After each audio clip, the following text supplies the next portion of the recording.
महाराष्ट्र माझा, हृदयात महाराष्ट्र, नजरेत कोकण कोकण कोकण।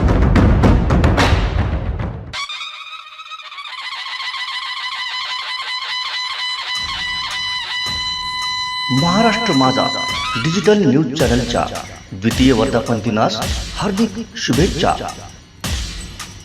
शुभेच्छुक श्री चंद्रहास उर्फ बबलू सावंत, जिल्हा प्रसिद्धी प्रमुख, भारतीय जनता पार्टी सिंधुदुर्ग, माजी सरपंच डांबरे, तालुका कणकवली। महाराष्ट्र माझा, हृदयात महाराष्ट्र, नजरेत कोकण कोकण कोकण।